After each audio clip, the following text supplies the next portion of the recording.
Hello everyone, I am doctor Rekha Saroha DRS homeopathy. आज हम बात करने वाले हैं कॉन्स्टिपेशन पे। सबसे पहले इम्पॉर्टेंट रहता है ये जानना कि कॉन्स्टिपेशन क्या है और ये किस तरीके से हमारी लाइफ को, हमारी हेल्थ को अफेक्ट करता है।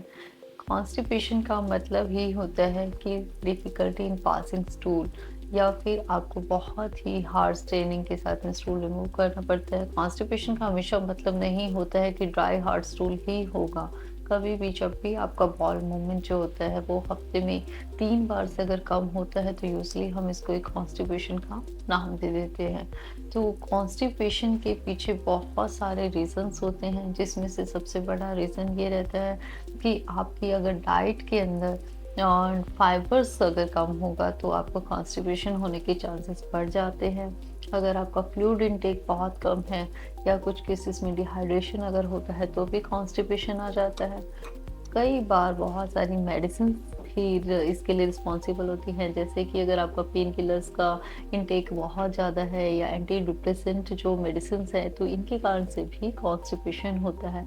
इसके अलावा अगर हमारा जो इंटेस्टाइन की वीकनेस है या फिर आपका जो पेल्विक फ्लोर का जो मसल्स है वो वीक है, रेक्टम में कुछ भी प्रॉब्लम है, ब्लॉकेज है, किसी तरीके का कोई स्वेलिंग है या इस तरीके की कोई प्रॉब्लम है तो भी कॉन्स्टिपेशन हो सकता है। इसके अलावा आपका आईबीएस है। आईबीएस से हमने पहले भी इसके रिगार्डिंग बहुत सारा डिस्कशन हुआ है, वो हमारी आप वीडियोस में जाके देख सकते हैं। उसके ऊपर भी हमने एक वीडियो बनाया है।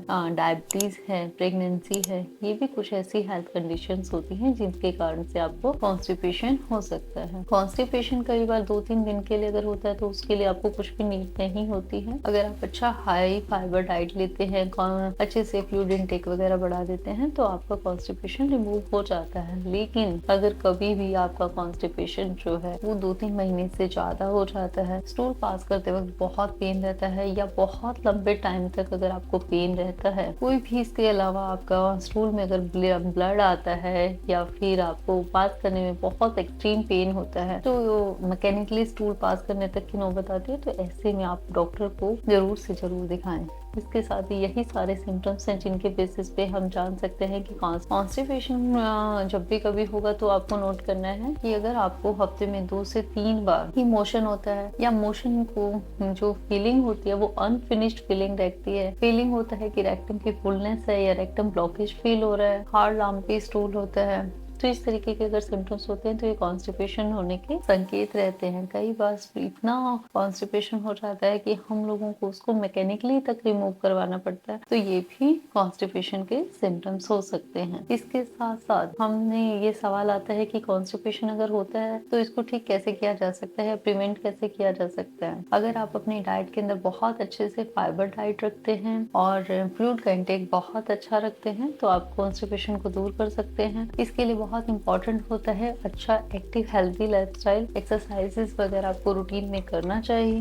मेडिसिन अगर कुछ जो भी आपको प्रॉब्लम क्रिएट कर रही हैं उनको थोड़ा सा आप रिड्यूस कर दीजिए या उनको स्टॉप कर दीजिए और जो भी अंडरलाइन कोज है उसको आप ट्रीट कीजिए। इसके साथ साथ अगर हम ट्रीटमेंट की अप्रोच की बात करते हैं तो आप होम्योपैथी को अपना सकते हैं। होम्योपैथी में ऐसी बहुत सारी मेडिसिन हैं जो कॉन्स्टिपेशन को ट्रीट करती हैं और आपको इसकी कोई भी हैबिट नहीं होती। यूजली लोग कॉन्स्टिपेशन के लिए मेडिसिन लेते हैं तो वो उनको लॉन्ग टर्म लेना पड़ता है, every night they have to take, लेकिन होम्योपैथी में ऐसा नहीं है। अगर आप उसको कुछ टाइम तक मेडिसिन लेते हैं तो आपको एक नॉर्मल बाउल हैबिट आ जाती है और कुछ टाइम के बाद आप इन मेडिसिन को भी स्टॉप कर सकते हैं। कॉन्स्टिपेशन की कुछ कॉम्प्लिकेशंस भी हो सकती हैं।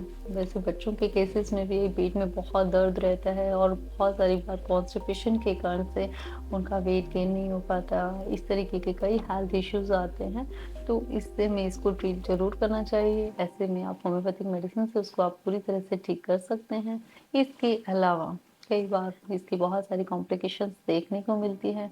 बहुत सारे लोगों में अगर लॉन्ग टर्म तक कॉन्स्टिपेशन रहता है तो हेमोरॉइड्स या पाइल्स की प्रॉब्लम देखने को मिलती है।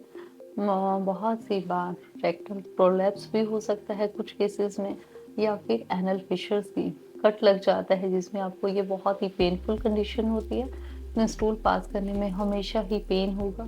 तो इन सिचुएशंस को आप प्लीज़ अवॉइड करें और आज ही अपनी सेहत का ध्यान रखें। ज़्यादा से ज़्यादा आप हमारे चैनल को सब्सक्राइब करें और हमारे वीडियोस को देखने के लिए हमसे जुड़े रहें। डॉक्टर रेखा सरोहा, डीआरएस होम्योपैथी।